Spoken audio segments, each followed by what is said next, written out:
Hello, this is your attorney, Jiwon Lee. To Korean football fans, the 2024 Asian Cup might not be remembered as a tournament where the South Korean national team made it to the semifinals. Instead, they might remember the table tennis match between the Korean team captain sonheungmin and ace player Kang-In on the eve of the semifinals. It was reported that on that evening of February 6th, the day before the Asian Cup semifinal against Jordan, Kang-In attempted to play table tennis during dinner time, which was stopped by Captain sonheungmin, leading to a physical altercation. Since this incident has been widely reported by the media, I'll just focus on some legal questions that I can answer to.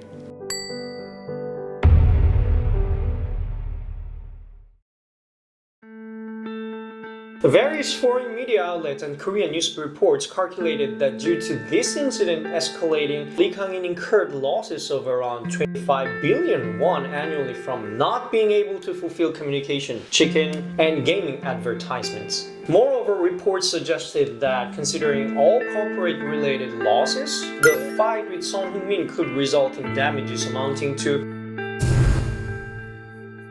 Well, it is true that Kang-In suffered a significant blow to his image as a sports star due to the table tennis incident. In fact, many companies have pulled Kang-In's advertisements as the table tennis incident received extensive coverage. Coupon Play even removed Kang-In from posters for PSG in the French Ligue 1. However, such disputes among teammates in a typical sports star's contract do not constitute a violation of the contract itself.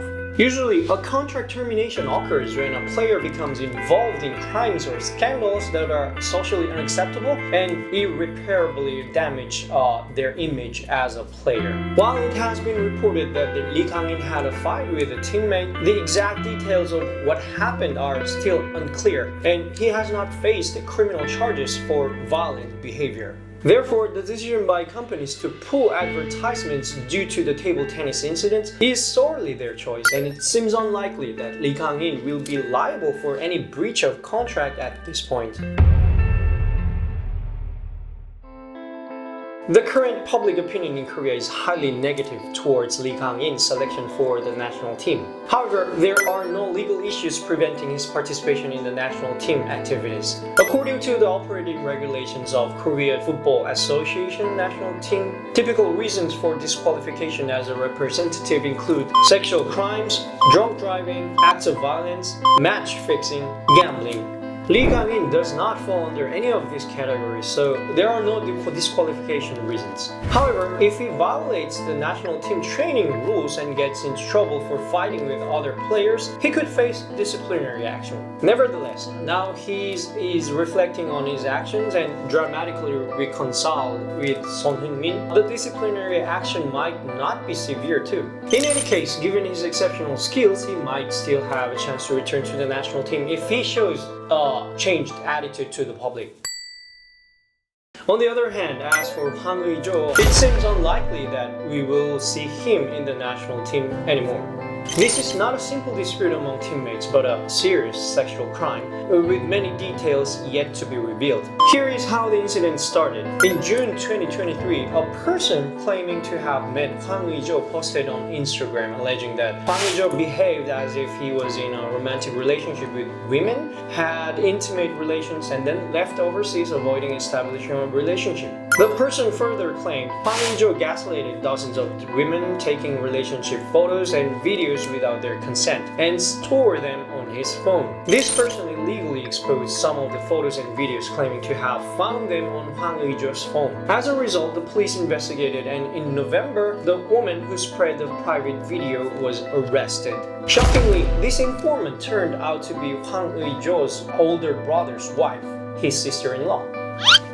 The sister-in-law was ultimately brought to trial for violations of such as electronic record tampering under the Criminal Act, defamation under the Information and Communication Network Act, and spreading sexual materials without consent under the Special Act on Punishment of Sexual Violence Crimes.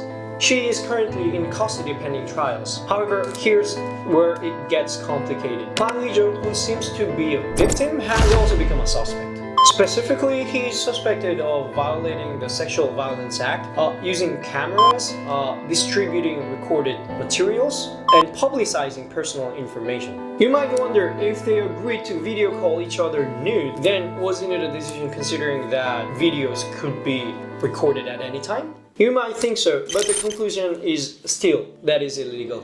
While they agreed to video call nude, it doesn't mean they consented to being filmed in the nude scenes. Especially, what made Hwang a problem was that even after the women discovered illegal filming and asked him to delete it, he either filmed again or did not delete the content. Unlike Lee Kang-In, Hwang involvement in the crime is sexual crime, a typical disqualifying reason for being a national team representative. Therefore, depending on the outcome of the trial, it seems that we might not see Hwang in the national team again. This is your attorney, Jiwon Lee. Thanks for watching.